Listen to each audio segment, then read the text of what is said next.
The Mama Take Heart podcast with Sabrina Rettle is brought to you by Life Audio and is a part of our Faith Toolkit series. For more inspirational, faith-affirming podcasts, visit lifeaudio.com.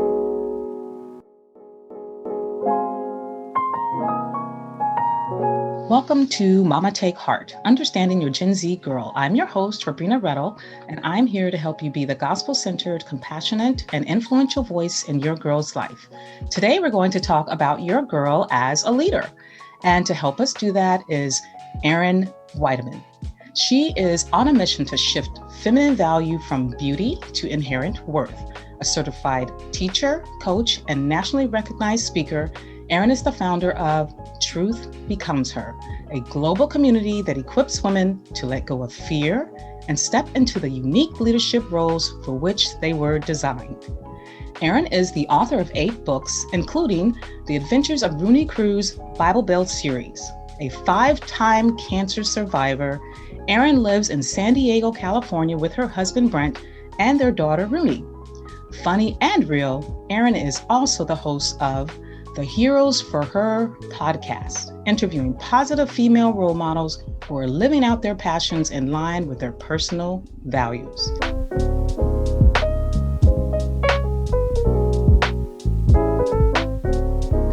Welcome, Erin. Thanks for joining us today.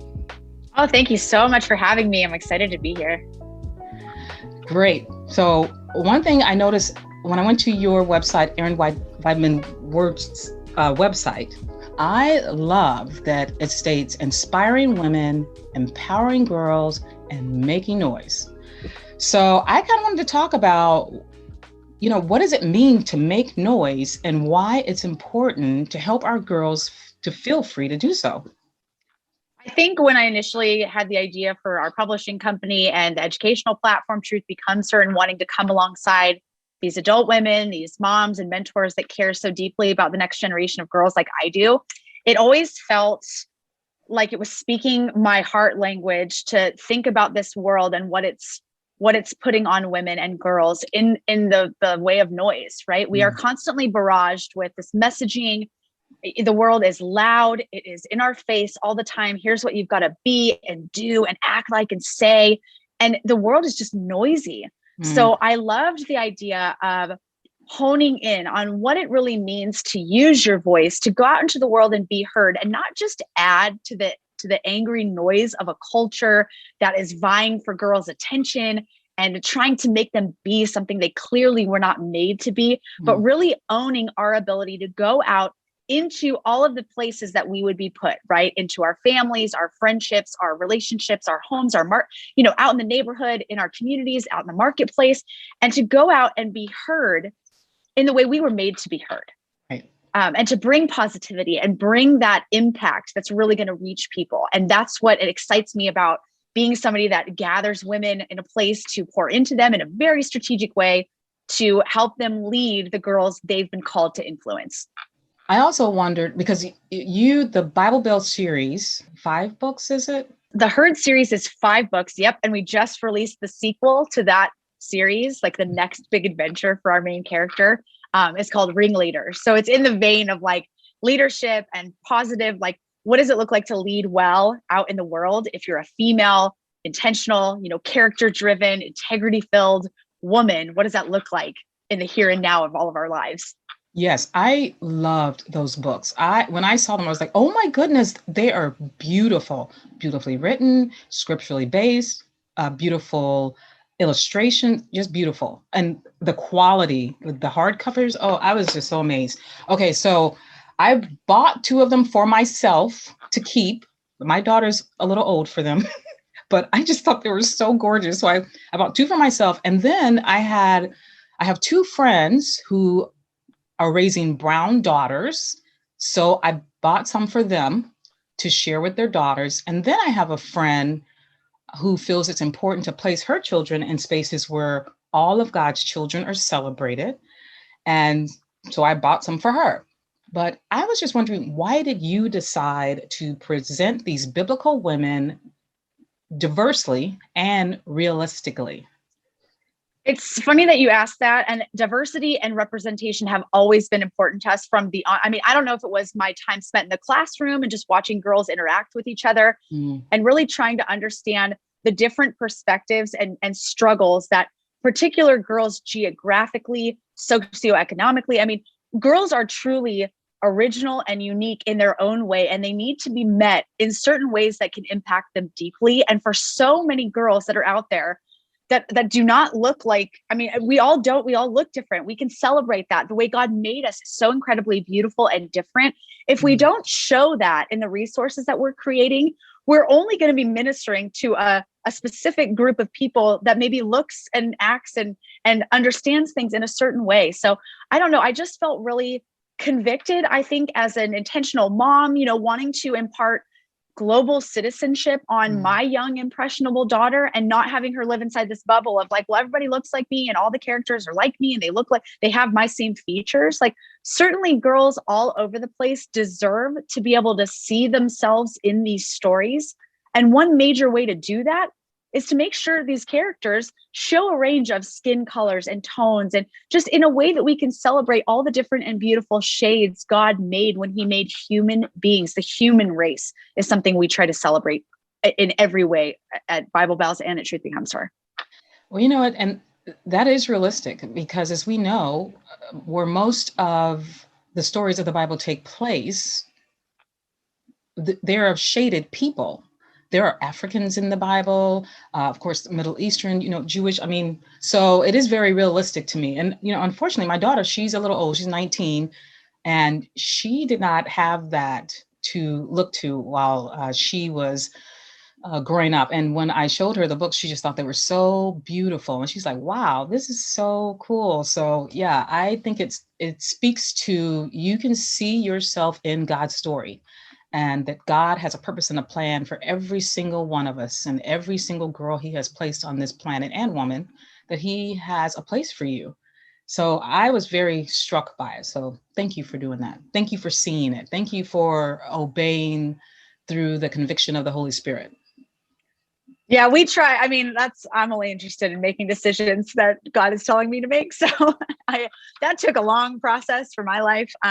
I've really come to a place in my faith journey where it's been really cool to partner with him in creativity and really, do things that are outside the traditional publishing model and do things that maybe haven't been done before, or people haven't prioritized before. So I feel like, I don't know, what an incredible world we live in, right? That we can have the freedom to do that and to find out from God what he would have people know about his people, the world at large, and not stay so confined to these restrictions that really only happen because they live inside our human brains. Right. Yeah. It's the human that puts the restrictions there, because God created all ethnicities.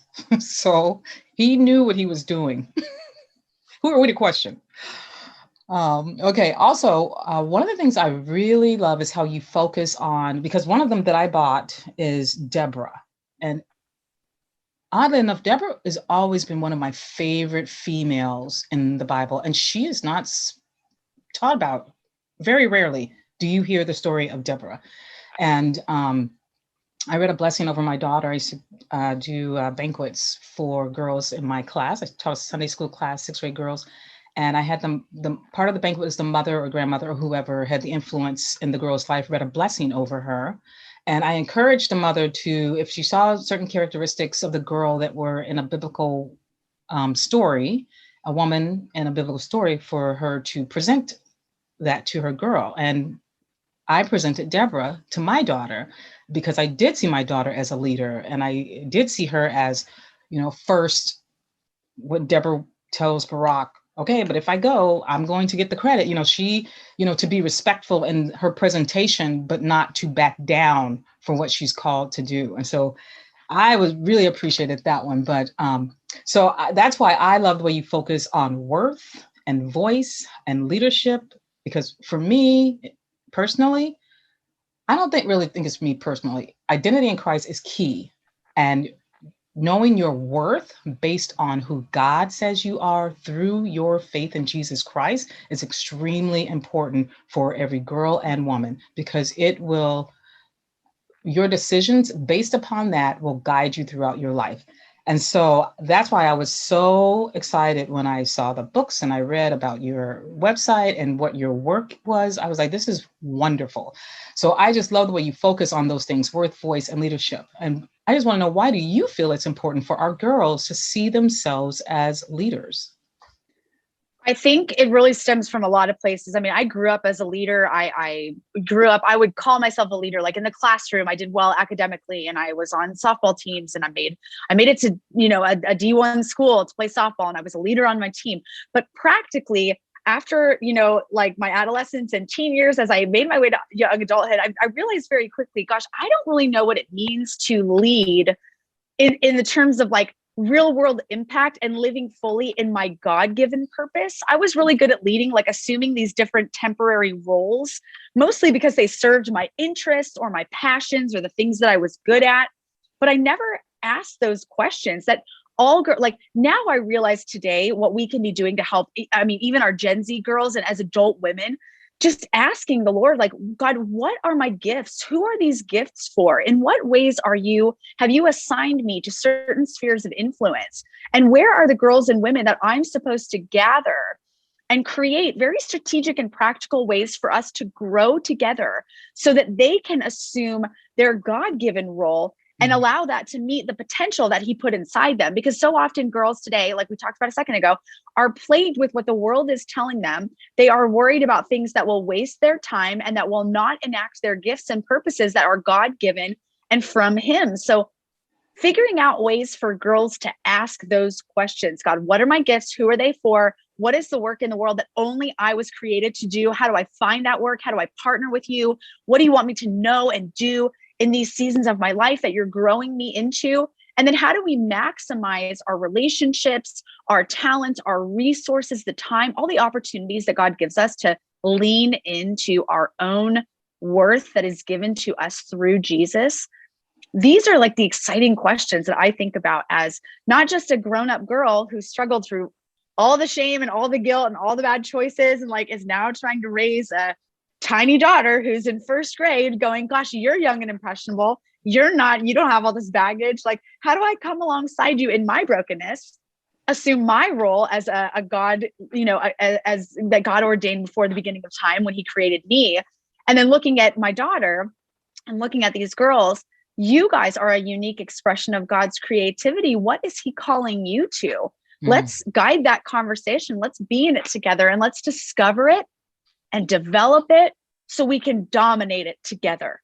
That's what excites me about life and being a mom and being a grown-up girl and all the things. I mean, that's why I love the work I do so much. And it's been cool to watch God really do a work on me in terms of like feeling really insecure and confused about everything when I was young and just scared to be myself. And, so many girls are just plagued with those feelings that they are crippled and paralyzed by, and victimized truly by what the enemy would tell them about themselves. And they need to access their true identity through the truth of Jesus.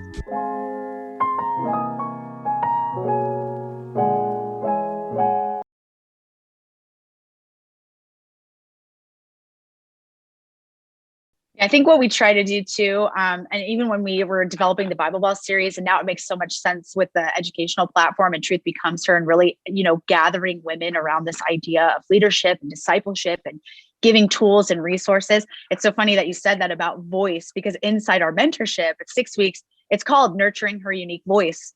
And the acronym VOICE stands for vulnerability, orientation, intuition, collaboration, and empathy, the 5 essential traits that I believe growing girls in those specific ways will allow them to assume their unique leadership role, because their voice is so important. If they can't use it, that you're developing character, you're trying to increase their confidence. If they don't have full understanding of the use of their voice and to be able to leverage that and invest in the people God's calling them to, they're going to miss their opportunity to lead in certain circles. So that like when you talk about worth, when you talk about voice, there's just something that I think as women, we feel so stifled sometimes. We feel so silenced. We can't, number one, we have thoughts and feelings. We can't share them, or no one's listening, or we're not sure how to articulate them, or it comes off in a way that's not received well by other people. And there's so many barriers between us and to be able to effectively communicate that unique voice that's inside us. that's why we started the mentorship. It was really just a place to gather around some of those issues and deal with them. Oh, that's good. I like that. I like the acronyms to voice. Oh, me too. I was an English teacher for a long time. I read the dictionary as a young person. I was such a dork. I tell my daughter that now, and she's like, "You read the dictionary for fun?" I'm like, "Yeah, I did. I like words. I'm silly." She's like, "How is that possible?" Yeah, she loves reading, but she's like, "Mom, like, I don't know. Like, it's we could talk about that all day. It's just like words. She's like, Sorry. I gotta have a story behind it, not just words. It's funny. No, she's like, "Oh, I get it. You're a writer. You like words." I'm like, "Yes, I really like them a lot." Clearly. Okay, so what about the girl who doesn't need or want the spotlight, the one who's fine in a supporting role or behind the scenes, or someone who's more introverted than extroverted? How can she walk in her way of leading? I ask that question because I'm that way. I am much more introverted than extroverted. I am a behind the scenes supporting role person, and I don't mind that. I don't necessarily need to be front and center. Actually, to be honest, I shy away from it. I mean, I've had to do it, but if it was my choice, I wouldn't necessarily be the first thing I do. So how do you help a girl in that sense, and her mom, walk in her way of leading? Because there still is a way to lead, even if you are not a spotlight or if you're introverted. We talk about this all the time, and circling back to what we said earlier about noise and this idea of being loud in the world, and the world is noisy and all the messaging and everything. The world and current culture will tell you that you have to lead by being loud. And it is so counter to the plan and purpose that God has for most of us. I mean, not everybody is going to stand on a stage and talk to 10,000 people and have a gazillion followers on Instagram or wherever, whatever platform of social media you're trying to leverage. The world will tell you that those numbers matter, that the figures matter, that you've got to impact a quantifiable big number of people to be a leader, when in fact, it's so counter to what God says. And when we think about leadership, not necessarily in terms of I've been placed in an authority over you, not all of the places that God's calling girls to lead has to do with parent to child, for example. Our leadership, our effective female leadership, at least for this conversation, has so little to do with our own authority and the dominance that we would bring into our relationships until it's that I told you, do it because I said so mentality, right? Our leadership has nothing to do with our own authority and everything to do with his authority. And if we can place ourselves, have a healthy fear of the Lord, that's the beginning of wisdom. God will show you what he wants to do in and through your life when we understand that he is in authority over us, and he's going to call us to opportunities that most of the time he just wants obedience. He doesn't need you to do this big flashy thing for God. He doesn't need you to stand on a stage. He just needs you to say yes to whatever that opportunity is that presents itself, that is from him. You discern it through the Holy Spirit, and you go, you know what, God, I'm not going to worry about the details. I'm just going to say yes. I'm going to do it in love. I'm going to do it with a servant's heart. I'm going to do it in kindness. I'm going to speak truth and life over the people that I interact with. And God will elevate me inside those relationships. He will elevate me and shine the spotlight on him through the behaviors and actions that we choose to take. Remember, it's not about us. It's about bringing him glory and doing it by meeting needs and loving people and making disciples and really assuming the role that he's called us to share the gospel, not to miss that part of leadership, at least from the Christian walk, right? Yes. The goal as adult women is not to, give girls all the wisdom, make sure they have really good character, make sure they do all the right things, that they're very confident, they're assertive. Like, those are all wonderful things. But if girls miss that their first and foremost priority is the sharing of the gospel of Jesus, it is the winning of souls and making disciples. That's what God's called us to. It's the Great Commission. It's a co-mission, men and women, right, together, partnering to get his word and the truth of who Jesus is out to a broken and dark world that needs to hear about him. That is your lens, your barometer for what you're leading and influencing this young girl toward. It's not just, well, let's make you a good person. Let's make sure you're confident and assertive, that you can deal well in the world. It is about living and loving and leading in light of eternity. That's the biggest difference, I think, between modern day leadership and rah-rah feminists and yep, girls and women, and we need to elevate ourselves and bring men down to our where we feel like we are. And that whole mess of struggle of the modern feminist movement has no place in the leadership movement of the feminine inside God's kingdom.